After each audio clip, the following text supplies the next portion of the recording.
వాలికి సంబంధించినటువంటి వానరుల పర్వతం అంతా ఖాళీ చేసి కిష్కిందకి వెళ్ళిపోయారు. అంతమంది వానరులు ఋషిముఖ పర్వతం నుంచి వస్తే చూసి వాలి అన్నాడు, మీ అందరు ఎందుకు వచ్చారన్నాడు. మహర్షి శపించారన్నాడు. ఆయన పరుగెత్తుకుంటూ వెళ్ళి మతంగ మహర్షి యొక్క కాళ్ళ మీద పడ్డాడు. పడితే మతంగ మహర్షి క్షమించలేదు. అలా కుదరదు, నీకు ఈ శాపం ఉంటుంది అని చెప్పి ఆయన లోపలికి వెళ్ళిపోయారు. కాబట్టి మా అన్నకి భయం, కాబట్టి మా అన్న ఎప్పుడూ ఈ దరిదాపులకు రాడు. అందుకని నేను ఈ ఋష్యమూక పర్వతం మీద మతంగ మహర్షి యొక్క ఆశ్రమం చుట్టూ ఉన్నటువంటి ప్రాంతంలో ఇక్కడ బ్రతుకుతున్నాను. కాబట్టి రామ, ప్రాణములు గుప్పెట్లో పెట్టుకుని ఉన్నాను. ఇది దుందుభి యొక్క కళేవరం అని ఇప్పుడు రాముణ్ణి ఇంకొంచెం దూరం తీసుకెళ్ళాడు. తీసుకెళ్ళి ఇమేచ విపులాహ సాలాహ సప్త శాఖావలంబిన ఎత్రైకం ఘటతే వాలి నిష్పత్రయితు మోజస. ఇవిగో ఇవే 7 సాల వృక్షాలు వరుసగా ఉన్నాయి, చూసావా? ఇవి 7. ఇవే ఉదయం సంధ్యావందనం చేసుకున్న తర్వాత మా అన్నయ్య వచ్చి దీన్ని కదిపేవాడు. దీన్ని ఊపితేనే ఆకులన్నీ రాలిపోతాయి. రామ, మా అన్నయ్య ఇంత బలవంతుడు, ఇంత వేగం ఉన్నవాడు, నేను చెప్పవలసింది చెప్పాను, నీకు నమ్మకం ఉందా వాలిని చంపగలనని అని అడిగాడు. అంటే ఇంత చెప్పినా బలవంతుణ్ణి అనుకుంటున్నావా? నిజంగా అంత బలం ఉందా అంటే రాముడు ఏమనలేదు, లక్ష్మణుడు నవ్వాడు. ఆయన అన్నాడు, తథాబ్రుబాణం సుగ్రీవం ప్రహసన్ లక్ష్మణోబ్రవీత్ కస్మిన్ కర్మణి నిర్వృత్తే శ్రద్ధద్యా వలినోవధం. ఏమి నీకు అనుమానమా? మా అన్నయ్య చంపగలడు వాలిని. వాలికి ఎంత వేగం ఉందో అంతకన్నా వేగం మా అన్నయ్య బాణానికి ఉంది. నీకు అనుమానమా? నీ చెప్తున్నాను మా అన్నయ్య చంపగలడని. అనుమానం ఉంటే ఏం చేస్తే నమ్ముతావు చెప్పు అన్నాడు. ఇప్పుడు ఏమనాలి నిజంగా నమ్మకం ఉంటే? లక్ష్మణుడు ఈ మాట అన్న తర్వాత సరే అయితే రామ, నేను యుద్ధానికి ఎడతానన్నాడు. కానీ ఆయన అలా అనలేదు. సుగ్రీవుడు అన్నాడు, నువ్వు ఒక్క బాణంతో ఒక సాలవృక్షాన్ని కొడితే నేను నమ్ముతాను. ఒక బాణంతోటే కొట్టాలి, ఒక్కసారి విడిచిపెట్టాలి. ఆ బాణం ఒక సాలవృక్షాన్ని కానీ కొట్టగలిగితే నువ్వు మా అన్నయ్యని కొట్టగలవు అని నేను నమ్ముతాను. ఎందుకంటే ఒక సాలవృక్షాన్ని కలిపితే ఆకులు రాలేవి కాబట్టి వాలికి. 2, ఈ దుందుబి అస్థిపంజరం ఉంది చూసావా, దాన్ని మా అన్నయ్య ఎత్తి 2 చేతులతో యోజనం దూరం విసిరాడు. నువ్వు నీ కాలి బొటన వేలుతో దీన్ని ఎత్తి 200 ధనస్సుల దూరం విసిరి చూస్తానంటే 400 గజాలు విసిరితే నేను నమ్ముతాను అన్నాడు. అంటే సుగ్రీవుడికి నమ్మకం కలిగించడానికి ఆయన కర్మ అండి రామచంద్రమూర్తికి, ప్రయోజనం సుగ్రీవుడిది, పరీక్ష రామచంద్రమూర్తికి. అంత బలం ఉందా లేదా ముందు నాకు చూపించు అంటే డ్రైవింగ్ లైసెన్స్కి బ్రేక్ ఇన్స్పెక్టర్ గారి ముందు ఒకసారి స్కూటర్ నడిపినట్టు సుగ్రీవుడి ముందు రామచంద్రమూర్తి తన విలువిద్యని ప్రదర్శిస్తున్నారు. ఎటువంటి మహానుభావుడు, ఎటువంటి స్థితి. కాబట్టి ఇప్పుడు ఆయన అన్నాడు, సరే నీకు నా బలం తెలియాలి అంతే కదా. అంటే వెంటనే సుగ్రీవుడు అంటాడు, అయ్యయ్యో మీ బలం నాకు తెలియక కాదు, మీరు దేవేంద్రుడు అంతటి బలవంతులు. మీరు దేవేంద్రుడిని ఏమిటి 3 లోకములను నిగ్రహిస్తారు, అంతటి బలపరాక్రమములు ఉన్నవారు. దశరథ మహారాజు గారి కొడుకు, మహానుభావుడివి, అస్త్రశస్త్రములు ఎరిగినవాడివి. కానీ వచ్చిన ఇబ్బంది ఏమిటంటే మా అన్నయ్య బలం నాకు ప్రత్యక్షంగా తెలుసు, నీ బలం విన్నానంతే, నాకు ప్రత్యక్షంగా తెలియదు. కింతు తస్య బలజ్ఞోహం బలశాలిన అప్రత్యక్షం తుమే వీర్యం సమరేతవ రాఘవ. మా అన్నయ్య యుద్ధాలు చేయడం నేను చూశాను, మా అన్నయ్య ఓడిపోవడం అన్నది నేను చూడలేదు. వాలి ఎప్పుడు ఓడిపోలేదు జీవితంలో, కాబట్టి వాలి ఓడిపోవడం అన్నది నేను చూడలేదు. బలానా దానికి ఓడిపోతాడని చెప్పడం కుదరదు. అంత వేగం, అంత బలం నీకు ఉంది అని నేను విన్నాను, కానీ నేను ఎప్పుడు చూడలేదు. కాబట్టి ప్రత్యక్షంగా చూస్తే ధైర్యం వేరు. కాబట్టి ఓసారి ఇవి 2 చేసి చూపిస్తే నమ్ముతాడు. పైకి నమ్మినట్టే ఉంటాడు, కానీ ఓసారి ఈ కంటితో చూస్తే కానీ నమ్మనంటుంటాడు. సుగ్రీవుణ్ణి అనక్కర్లేదండి, మనందరం అంతే కదా. మీరు కాదు, మీరు పెద్దలు, నేను మిమ్మల్ని అంటలేదు. నా ఓటిగాడు ఈశ్వరుడు ఉన్నాడు అంటుంటాను, కానీ ఏమో ఎందుకైనా మంచిది మన గొడవ మనం చూసుకుంటుంటే అంటుంటాం. నమ్మినట్టు ఉంటాం, కానీ అవును ప్రహ్లాదుని రక్షించాడు, అవును రామచంద్రమూర్తి అదేంటి వానరులందరినీ రక్షించారు అంటాం, రామాయణం అంతా చెప్తాం, కానీ మన అపనమ్మకం మందే. సుగ్రీవుడు అంతే. కాబట్టి ఇప్పుడు ఆయన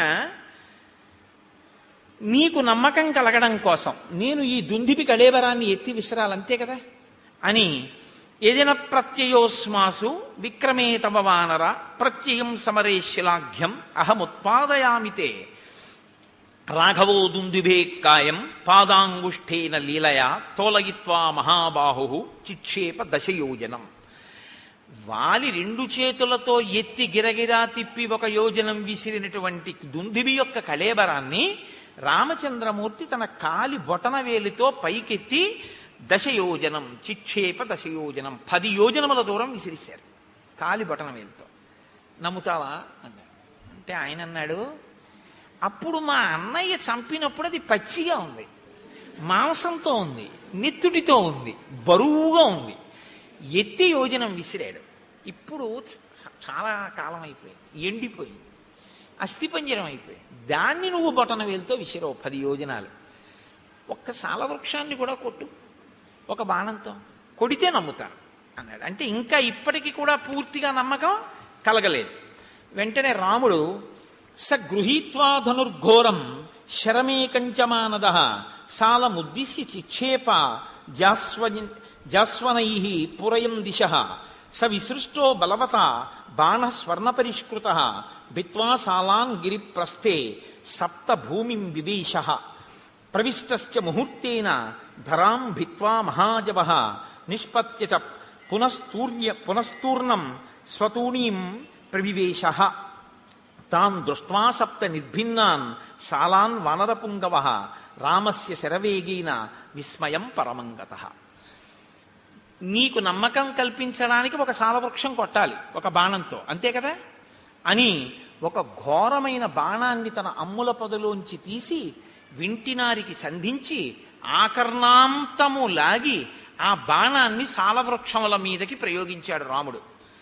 అది ఒక ముహూర్త కాలంలో, అంటే అనే లోపల 7 సాలవృక్షములను కొట్టి ఎదురుగుండా ఉన్న పర్వతము యొక్క శిఖరములను కొట్టి పాతాళలోకంలోకి వెళ్ళి పాతాళలోకాన్ని దర్శించి మళ్లీ పైకొచ్చి రామచంద్రమూర్తి యొక్క అమ్ముల పొదిలోకి చేరిపోయింది ఒక ముహూర్తంలో. ఇది చూశాట. చూసి ఒక్కసారి విస్మయం పరమంగతః. అబ్బా, ఇంత వేగమా రాముడి బాణానికి? మా అన్నయ్యదే వేగం అనుకున్నాను.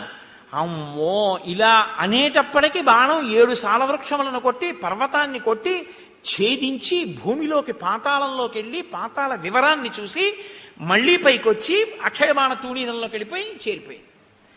ఇప్పుడు ఇక నిలబడలేదట. ఇప్పటిదాకా ఆయన్ని నిలబెట్టి తను కూర్చుంటాడు. ఇప్పటిదాకా కొమ్మ కొట్టి ఆయన్ని ఇలా కూర్చో అని తను కూర్చోబెడతాడు.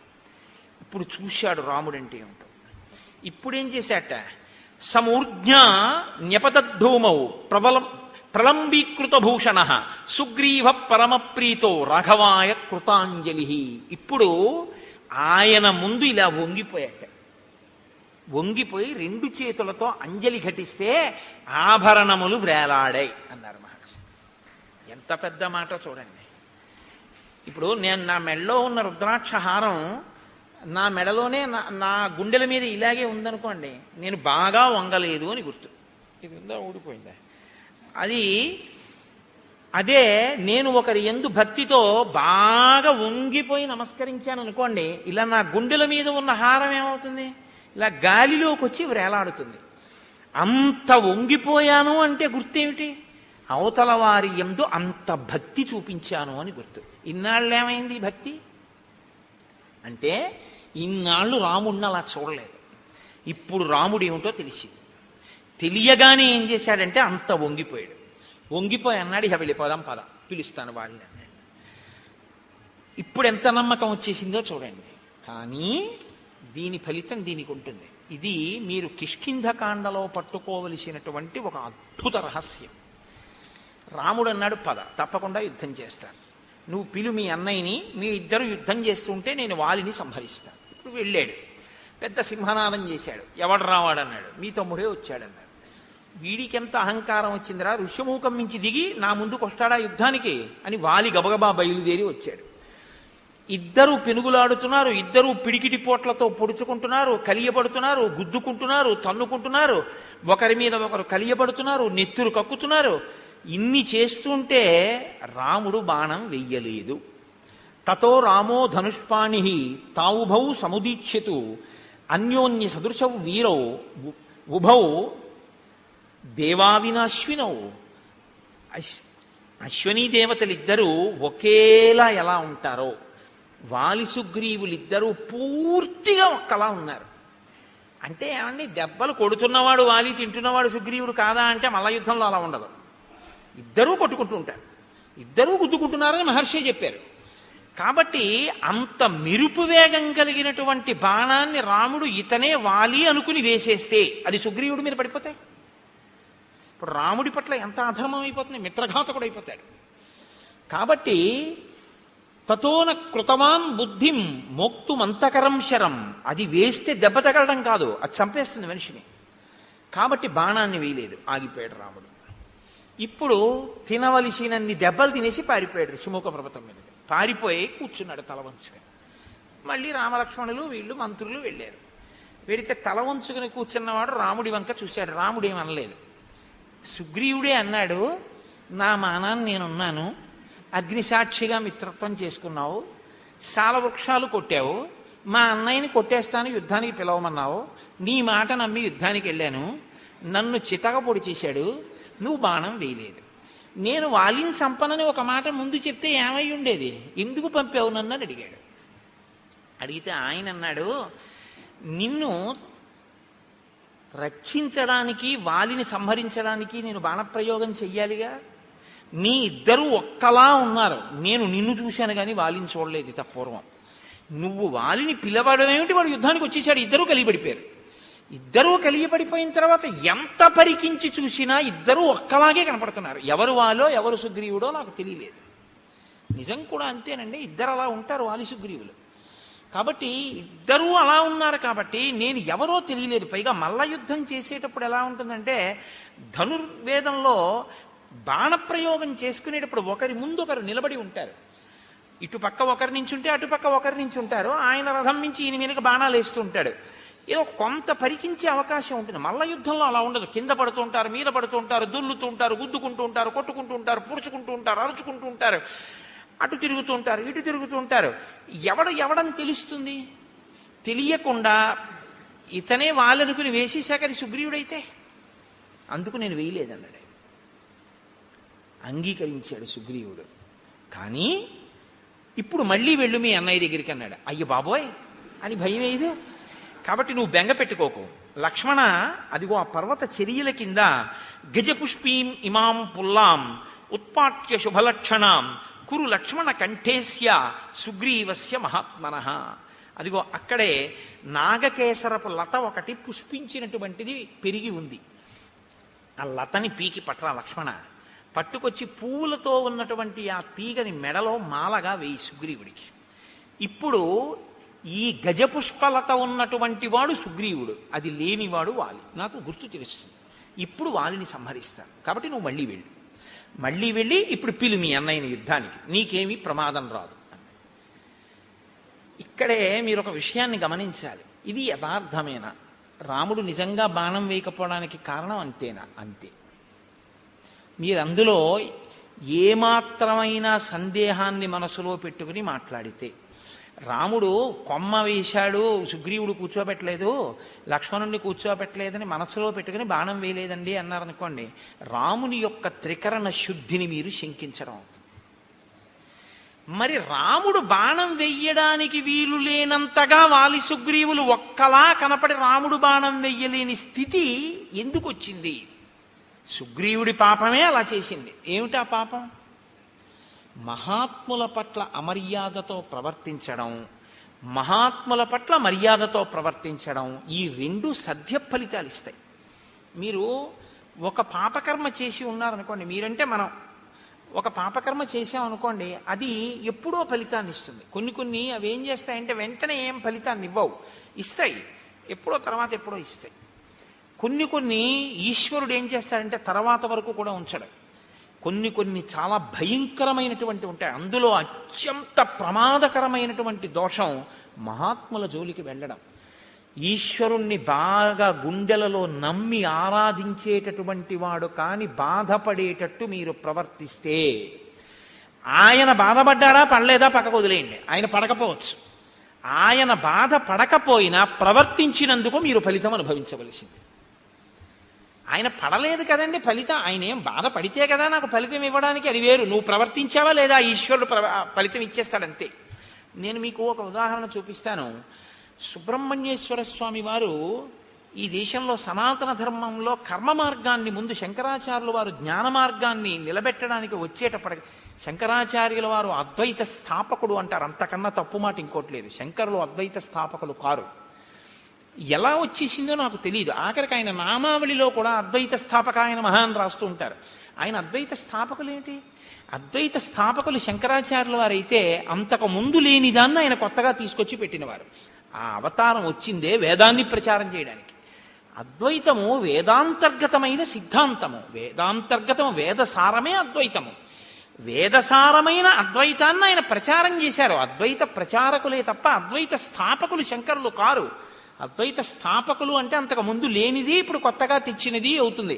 ఆయన ఏదీ కొత్తగా పెట్టలేదు, ఉన్నదాన్ని ఆయన ప్రచారం చేశారంతే. అప్పుడే శంకరాచార్యులు వారి అవతారం గురించి మీకు సరిగా అర్థమైందని గుర్తు. ఒక లేకి ప్రశ్న ఒకటి వేస్తుంటే ఆయన జగద్గురువులు ఎప్పుడయ్యారని. జగద్గురువులు అవడం ఏమిటైనా? ఆయన పుట్టడం జగద్గురువుగా పుట్టారు. అసలు ఆయన జగద్గురువు అవడం అన్న మాట లేదు, ఆయన పుట్టడమే జగద్గురుత్వం అంతే. కైలాస శంకరుడు కాళది శంకరుడిగా రావాలనుకున్నప్పుడే జగద్గురువుగా వచ్చారు ఆయన. తప్పించి అందుకే అసలు ఆయన వస్తూనే సన్యాసాశ్రమం తీసుకోవడానికే సిద్ధపడి ఉన్నారు, వివాహం చేసుకోలేదు. ఆతృత సన్యాసం స్వీకరించి లోకమంతా తిరిగారు. నాకు భవతి భిక్షాందేహి అంటే చేతిలో ఏ తల్లి కబళం వేస్తుందో వాళ్ళందరూ నా తల్లులే అన్నారు ఆయన. అమ్మా, నేను నీ దగ్గర ఉంటే నువ్వు ఒకటివే తల్లివి. నేను దేశమంతా తిరిగితే నాకు ఆకలేసి ఏ ఇంటి ముందుకెళ్ళి అన్నం అడిగితే నా చేతిలో అన్నం పెట్టిన తల్లులందరూ నాకు తల్లులే. కాబట్టి నేను సన్యాసం స్వీకరిస్తా అన్నారు. ఆయన ఎప్పుడో జగద్గురువు, పుట్టుకతోనే జగద్గురు. ఆయన ఒకప్పుడు జగద్గురువు అవడం, ఒక జగద్గురువు అవకపూర్వం అలా ఏముండవు శంకరాచార్యుల వారి అవతారంలో. అది తెలుసుకుని మాట్లాడాలి చెప్పేటప్పుడు. కాబట్టి ఇక్కడ శంకరాచార్యుల వారు జ్ఞాన మార్గ ప్రచారం చేసి అద్వైత సిద్ధాంత ప్రచారం ప్రారంభం చెయ్యడానికి ముందు సనాతన ధర్మాన్ని పటిష్టం చేయడం కోసం కర్మ మార్గాన్ని పటిష్టం చేయడానికి సుబ్రహ్మణ్యేశ్వర స్వామి కుమారిల భట్టు అన్న రూపంలో వచ్చారు. వచ్చి ఆయన బౌద్ధ మతం ఈ దేశం నుంచి కదిలిపోయేటట్టుగా చేశారు. కుమారిల భట్టు ముందు కదిపినవారు అసలు. కాబట్టి శంకరాచార్యులు వారు బౌద్ధానికి వ్యతిరేకంగా ఉన్నారంటారు, తప్పది. శంకరులని బౌద్ధం తట్టుకోలేకపోయింది తప్ప శంకరులు అసలు ఎప్పుడూ ఎవరినీ వెళ్ళదోసే ప్రయత్నం చేయలే. ఎందులో మంచి ఉంటే దాన్ని ఆయన గ్రహించారంతే. శంకరుల గురించి మీకు సరిగా అర్థమైతే మీరు శంకరుల గురించి మాట్లాడే మాటలు వేరుగా ఉంటాయి. శంకరులు ఎప్పుడూ ఎవరిని ఓడించి తరిమేయడం ఆయన యొక్క సిద్ధాంతం కానే కాదు, ఆయన ఆశయము కాదు. ఆయన ప్రతి దాంట్లోంచి సారమున్న ప్రతి దాన్ని ఆయన తీసుకున్నారు. ఎంతవరకు పనికొస్తుందో అంతవరకు చూపించారు. ఏది అనుష్ఠానయోగ్యము కాదో అది అందుకు పనికిరాదు అని చెప్పారంతే తప్ప నే పట్టుకున్నదే సత్యం మిగిలినవన్నీ అసత్యాలని శంకరాచార్యుల వారు అసలు ఎప్పుడూ మాట్లాడలేదు. అలా మాట్లాడితే, అటువంటి సంకుచితత్వంతో ప్రవర్తిస్తే శంకర భగవత్పాదులు షణ్మత స్థాపనాచార్యులు కానే కాలేరు. తర్వాత చాలా మందికి ఒక అపోహ, శంకరాచార్యుల వారు విభూతి రేఖలు పెట్టుకుంటారు కాబట్టి ఆయన శివుడు, ఆయన పరమశివుణ్ణి ప్రధాన దైవంగా ఆరాధించిన వారు అని అనుకుంటారు. నేను మీకు ఒక యథార్థం చెప్పనా? శంకరాచార్యుల వారంత గొప్ప వైష్ణవుడు ఎక్కడా, శంకరాచార్యుల వారు చాలా గొప్ప వైష్ణవుడు. నేను ఎందుకు ఈ మాట అంటున్నానో తెలుసా అండి? శంకరాచార్యుల వారి ఆరాధ్య దైవం కృష్ణ పరమాత్మ. మీరు ఇప్పటికీ కాలడి వెడితే కాలడిలో ఆయన ఆరాధించినటువంటి కృష్ణ పరమాత్మ యొక్క స్వరూపాన్ని శృంగగిరి పీఠం వారే అక్కడ ఉంచారు. సచ్చిదానంద శివాభినవ నరసింహ భారతీ స్వామి వారు కదండి, మహానుభావుడు. ఆ ప్రాంతానికి వెళ్ళి శంకరులు ఎక్కడ స్నానం చేశారో, ఎక్కడ మొసలి ఆయన కాలు పట్టుకుందో ఆ ప్రాంతాన్ని గుర్తించి శంకర భగవత్పాదులు తన తల్లిగారిని సమాధి చేసినటువంటి ప్రదేశాన్ని కూడా గుర్తించి అక్కడ శంకరాచార్యుల వారు పుట్టినటువంటి గదిని గుర్తించి ఆయన జ్ఞానశక్తి చేత అక్కడ శంకరాచార్యుల వారి గుడి కట్టించి ఎక్కడ రోజు ఆయన వెళ్ళి స్నానం చేసేవారో, తల్లిగారు స్నానం చేసేవారో, పూర్ణానదిని తీసుకొచ్చినప్పుడు కృష్ణాలయం అందులో మునిగిపోతుంటే కృష్ణుడు శంకరా నేను ఇప్పుడు ఎక్కడుండను అంటే ఆయన తీసుకొచ్చి బయట ఎక్కడ పెట్టారో అవన్నిటినీ పరిరక్షించారు శృంగగిరి పీఠం వారు. సచ్చిదానంద శివాభినవ నరసింహ భారతీ జాతికి అందించినటువంటి గొప్ప ఉపకారం. అందుకే శృంగగిరి పీఠాన్ని అధివసించిన మహాపురుషులందరూ ఏదో ఒక గొప్పతనాన్ని ప్రతి ఒక్కరూ ఒక్కొక్కటి ఈ దేశానికి అందించి వెళ్ళారు. అవతార పరిసమాప్తి చేసే లోపల శంకరాచార్యుల వారి జీవితం అంతా కూడా ఎక్కడ మంచి ఉంటే దాన్ని గ్రహించడం. అసలు ఆయన బ్రహ్మచర్యంలో ఉండగా ఆయన నోటి వెంట వచ్చిన మొట్టమొదటి స్తోత్రం లక్ష్మీ స్తోత్రం. విభూతి పెట్టుకోవడం అంటారా? విభూతి పెట్టుకోవడం అనేటటువంటిది వైదికమైన ప్రక్రియ, వేదాంతర్గతము. ఆ విభూతిని ఎడమ చేతిలో వేసుకుని కుడి చేతితో మూసి చెప్పవలసిన మంత్రం చెప్పి స్నానం అయిన తరువాత ఇస్తే సజల భస్మ, స్నానం చేయకపోతే పొడి భస్మ పెట్టుకోవాలని. ఆ సజల భస్మని కుడి చేత్తో మూసి మంత్రం చెప్తారు. నేను కాకినాడలో శివమహాపురాణం చెప్పినప్పుడు ఆ మంత్రాన్ని బోర్డుల మీద రాసి అందరికీ ప్రచారం చేశాం కూడా, ప్రింట్ వేసి ఇచ్చి ఇలా పెట్టుకోండి విభూతిని. ఆ సజల భస్మని పెట్టుకుంటారు. అది వేదోక్తం, అది పురాణోక్తము. అది అందుచేత శంకరాచార్యుల వారు విభూతి పెట్టుకుంటే ఆయన శైవుడని కాదు దాని అర్థం. ఆయన చాలా గొప్ప వైష్ణవుడు. ఆయన సౌరోపాసన, గాణాపత్యం, శాక్తేయం వారు సౌందర్యలహరి చేశారు. శంకర భగవత్పాదుల వంటి వ్యక్తి, శంకర భగవత్పాదుల వంటి అవతారం శంకరాచార్యుల వారి తర్వాత ఇప్పటి వరకు రాలేదు. నా భూతో నా భవిష్యతి అని నేను అన్నాను. ఎందుకో తెలుసా? అలాంటి అవతారం మళ్ళీ రావాలని కోరుకోవాలి మనందరం. కాబట్టి నా భవిష్యతి అన్నమాట నేను అన్నాను. కాబట్టి అంతటి మహానుభావుడు శంకర భగవత్పాదులంటే. సరే, నేను ఎందుకు మీతో ఇది మనవి చేయవలసి వచ్చింది అంటే ఒక దాంట్లోంచి ఒక దాంట్లోకి వెళ్ళడం జరిగింది. శంకరులకి ముందు సుబ్రహ్మణ్యేశ్వర స్వామి వారు వచ్చారు. నాన్నగారు వచ్చే లోపల ముందు కొడుకు వచ్చాడు. కర్మ మార్గాన్ని నేను పరిపుష్టం చేస్తే జనం సనాతన ధర్మం వైపుకి తిరుగుతారు. తిరిగిన తరువాత నాన్నగారు వచ్చి జ్ఞాన మార్గాన్ని నిలబెడతారని ఆయన కర్మ మార్గాన్ని పరిపుష్టం చేశారు. చేసినప్పుడు ఆయనకి బౌద్ధులతో ఒక వాదన జరిగింది. ఆయన బౌద్ధుల రహస్యాలు తెలుసుకున్నారు శఠబుద్ధితో ఒకప్పుడు. అలా తెలుసుకుంటే తప్ప ఖండించడం కుదరదని. తదనంతర కాలంలో ఆయన బౌద్ధుడు కాడు అని తెలుసుకుని ఆయన్ని సంహరించే ప్రయత్నం చేస్తే ఆయన ఏం చేశారంటే ఒక భవనం యొక్క పై అంతస్తులోంచి కిందకి దూకేస్తూ వేదమే ప్రమాణమైతే నాకు దెబ్బ తగలకుండుగాక అని దూకేశారు పైనుంచి. దూకేస్తే కుమరిల భట్టు కింద పడిపోయారు. కింద పడిపోతే ఆయనకి ఏమీ అవ్వలేదు, కానీ ఒక కన్ను మాత్రం దెబ్బతింది. ఆయన వెంటనే వేదమాత గాయత్రిని ప్రశ్నించారు. నేను వేదాన్ని నమ్మాను, నేను ప్రమాణమైతే అని చెప్పి దూకితే నాకేం అవ్వలేదు, కానీ నా కన్ను ఎందుకు దెబ్బతింది అని అడిగారు. వెంటనే అశరీరవాణిగా వేదం అంది, వేదమే ప్రమాణము కనుక నాకు దెబ్బ తగలకూడదని నువ్వు అని ఉండి ఉంటే నీకు దెబ్బ తగిలి ఉండేది కాదు. వేదమే ప్రమాణమైతే అంటే చిన్న అనుమానం ఉంది కాబట్టి కన్ను దెబ్బతిందని. సంశయం ఒకటి చిన్నది పెట్టుకున్నావు కాబట్టి ఆ పాటి దెబ్బ నువ్వు తినవలసి ఉంటుంది. ఎందుకంటే మహాత్ముల పట్ల, దేవతాస్వరూపాల పట్ల ఆస్తిక్య బుద్ధి అంటే చేసేటప్పుడు నమ్మి చెయ్యాలి తప్ప ఉందో లేదో అన్న అనుమానంతో చేయకూడదు. సుగ్రీవుడు రాముడు చేస్తాడంటున్నాడు, కానీ పరీక్షలు పెడుతున్నాడు. దీని ఫలితం ఎక్కడికి పోతుంది? కాబట్టి ఇప్పుడు రాముడి మీదకి తోయకండి. రాముడికి తెలిసి రాముడు కావాలని బాణం వేయలేదు, ఓ కొమ్మ మీద తన్ని కూర్చోబెట్టాడని, లక్ష్మణుడికి కొమ్మ వేయలేదని, అందుకని రాముడు బాణం వేయకుండా బాగా దెబ్బలు తిన్నాక వెనక్కి తీసుకొచ్చి బుద్ధి వచ్చిందా అని చెప్పి అప్పుడు దండయించాడు అనుకోకండి. అలా అయితే అసలు వాళ్ళనే చంపడు. అప్పుడు మీరు రాముని యొక్క శీలాన్ని మీరు అవమానించినట్లు అవుతుంది. రాముడు అలా ఉండడు, ఆయన త్రికరణ శుద్ధి. రామో దీర్ణాభిభాషతే. అమ్మా నాకు 2 మాటలు మాట్లాడడం చేత కాదమ్మా అన్నాడు ఆయన. కాబట్టి నేను చంపుతాను అని మాట ఇచ్చినటువంటి రాముడు చంపకుండా ఉండి మీ ఇద్దరు ఓలా ఉన్నారు అందుకు చంపలేదు అని రాముడు చెప్తే రాముడు అబద్ధం అన్నట్టు అవుతుంది.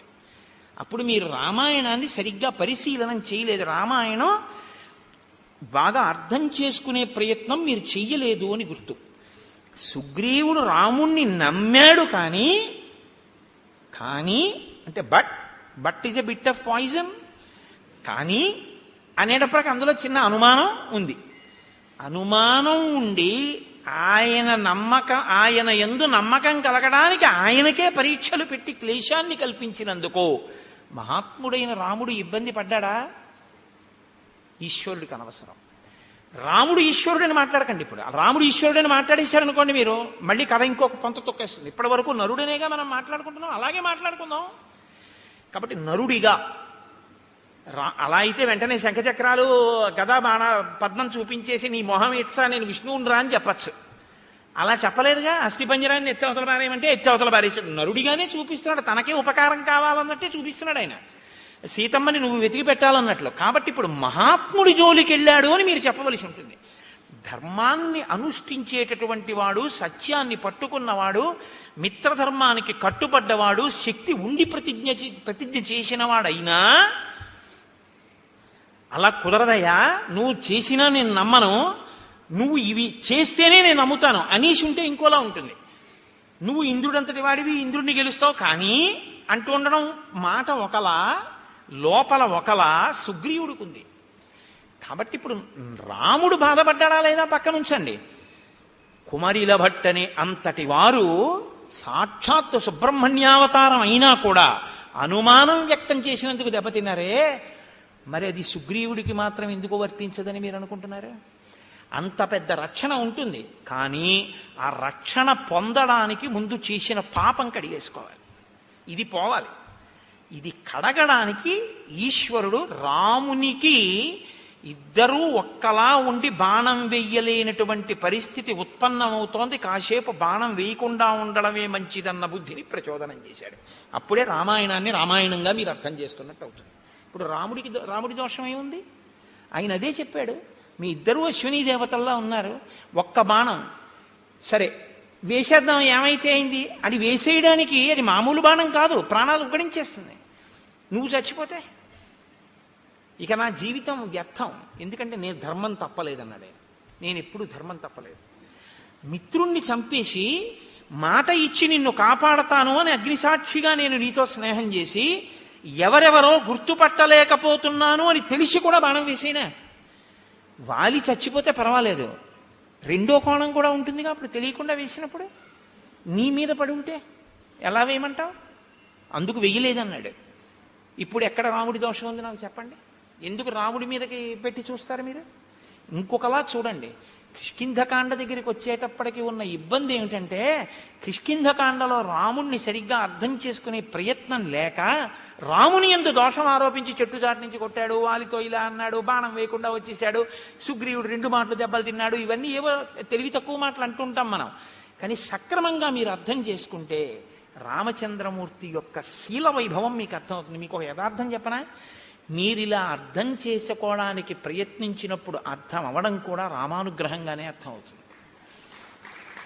ఆ రామానుగ్రహంతో అర్థమై మీరు మనసులో అంత ఆనందించగానే, రామా ఎంత ధర్మాత్ముడవు అని ఆలోచించగానే మీ యందు ఒక మార్పు వస్తుంది. ఏమిటో తెలుసా అండి?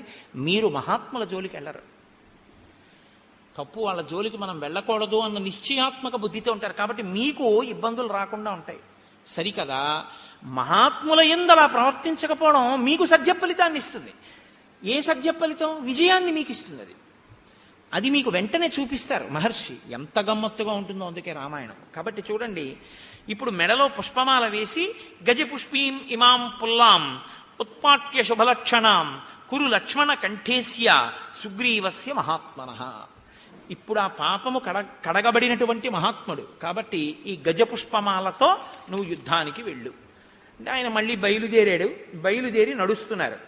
అగ్రతస్తు యయౌ తస్య రాఘవస్య మహాత్మనః సుగ్రీవ సంహతగ్రీవో లక్ష్మణస్య మహాబలః పృష్ఠతో హనుమాన్ వీరో నలో నీలశ్చ వానరః తారశ్చైవ మహాతేజ హరియూధ సయూధపః. ముందు లక్ష్మణుడు సుగ్రీవుడు నడుస్తున్నారు, వారి వెనక రాముడు నడుస్తున్నారు. రాముడి వెనక హనుమ, తారుడు, ఆ తరువాత నలుడు, నీలుడు, వీళ్ళు ఆయన వెనక నడుస్తున్నారు. అందరూ కలిసి వెడుతున్నారు. ఆకాశమంతెత్తు పెరిగిపోయినటువంటి చెట్లు, లతలు అవన్నీ కనపడి ఏదో పెద్ద నృత్యాలు, పాటలు అవి వినపడుతున్నట్టు మధురమైనటువంటి ఫలములతో, పుష్పములతో నిండిపోయి, కానీ ఆ వనంలోకి ఒక పక్షి కూడా వెళ్లకుండా కనపడింది రాముడికి. ఆశ్చర్యపోయి, ఇన్ని ఫలములు ఇన్ని పుష్పములు ఉండి ఇన్ని చెట్లుంటే ఒక పక్షి అయినా ఉండాలి కదా, ఏదీ లేదేమిటి? ఆశ్చర్యపోయి ఆయన సుగ్రీవుణ్ణి అడిగాడు, ఏమిటి ఇలా ఉంది వనం? రాముడు చాలా గొప్పగాడు.